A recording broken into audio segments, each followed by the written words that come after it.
So much energy that it better overcome your feeling of risk.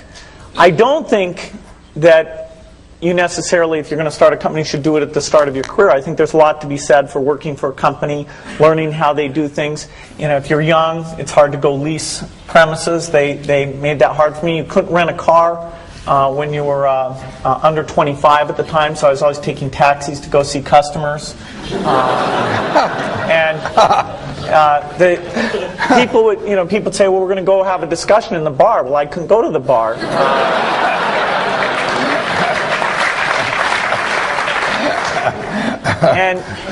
But that's fun, because I'll tell you, when people are first skeptical and they think, oh, this kid doesn't know anything, then when you show them you've really got a good product and you know something, they actually tend to go overboard and they think, whoa, they know a lot.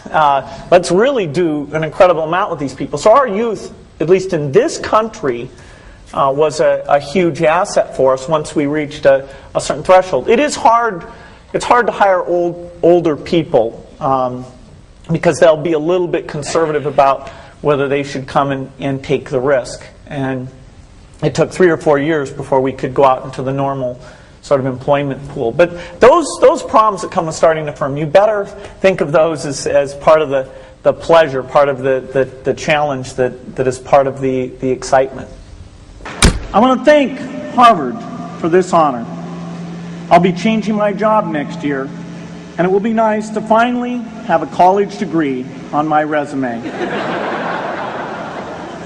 I applaud the graduates for taking a much more direct route to your degrees.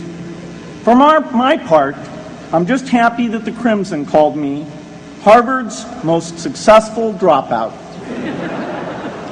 I guess that makes me valedictorian of my own special class. I did the best of everyone who failed.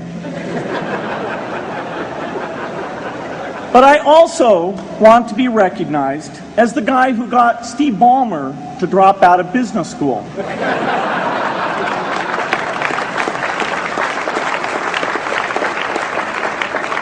I'm a bad influence. That's why I was invited to speak at your graduation. If I'd spoken at your orientation, fewer of you might be here today. I'm in meetings a lot. My calendar gets very full with those, and then at night, after the kids have gone to bed, I'm on email a great deal. I get messages during the day. That's my chance to give long responses. And then over the weekend, I send a lot of mail as well. I take 2 weeks a year to just go off and read and think, where I'm not interrupted by work or anything else. I'm just solidly trying to think about the future, and people get to send me things to read as part of that so-called Think Week. So it's a nice mix of things. About 25% of the time then I'm out traveling around, meeting with customers, Europe, Asia, and that sort of helps me think, okay, do we have the right priorities? What are people responding well to, and what would they like to see us do better? Hello, I'm Bill Gates, Chairman of Microsoft. In this video, you're going to see the future, Windows. Microsoft first came up with the Windows concept back in 1983. And today, the leading software users have switched into the Windows environment. It's really incredible how quickly our powerful applications like Word and Excel and PowerPoint have been adopted. It's not just Microsoft applications. Even companies like WordPerfect and Lotus have now come out with Windows applications. And every week we see new innovative work. It's really attracting all the innovation in the industry. We predicted this a long time ago, and now it's the future. The key point there is you've got to enjoy what you do every day. And for me, that's working with very smart people. It's working on new problems. Every time we think, hey, we've had a little bit of success, we're pretty careful not to dwell on it too much because the bar gets raised. I love bridge. Bridge helps you think. It's a game you can play your entire life and keep getting better and better. I think anybody who's good at bridge is going to be great at a lot of things. So I really encourage people to get involved, and I want to thank the people who've put things together for juniors. They'll be thanking you the rest of their life because bridge is such a great sport. I'd talk to my dad, I'd talk to Warren, I'd talk to my wife Melinda. So I have enough people that know me and actually know where my judgment isn't its strongest, where I might get overexcited about something or forget to think about something. And so they're good at correcting, particularly Melinda, good at correcting whatever those blind spots are. And I think it's good to encourage your friends and advisors to really give them that license. I can go to a party and forget to say hello to various people or something. That's a very minor example of my blind spots. Not to the hostess. Well, Melinda would help me do that. Yeah, she would. So a small number of people that you can turn to on certain key things is a great asset. My best business decisions really have to do with picking people.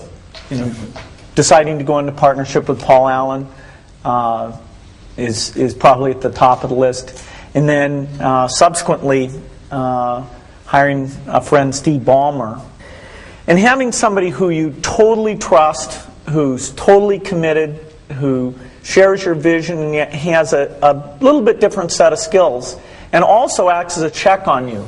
Some of the ideas you come up with, you run by them because they're going to say, hey, wait a minute, have you thought about this and that?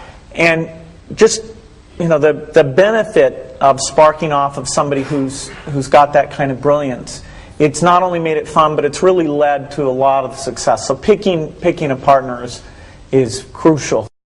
I had one habit that I developed when I was at college that was actually a very bad habit, which was I like to show people that I didn't do any work and that I didn't go to classes and I didn't care.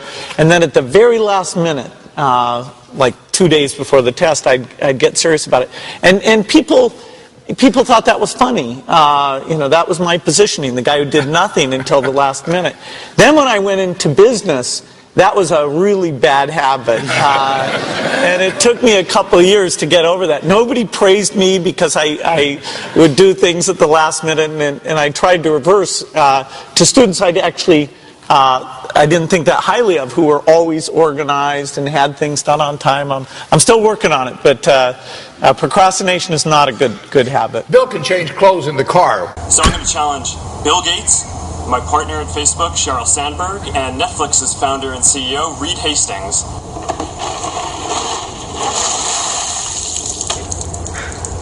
I'm glad to give to ALS. It's a great cause, but I want to accept this challenge. I want to do it better than it's been done. Been working on this, got this design. There we go. Yeah. It's going to be great.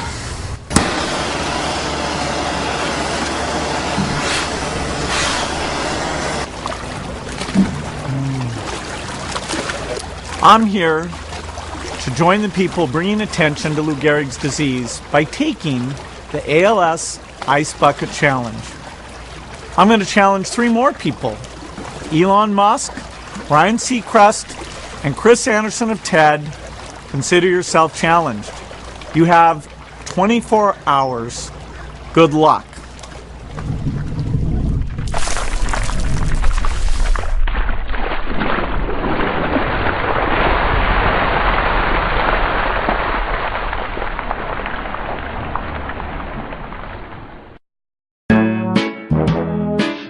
Let me tell you about my best friend. He's a warm-hearted person who loved me till the end. Now, people, let me tell you about my best friend. He's a warm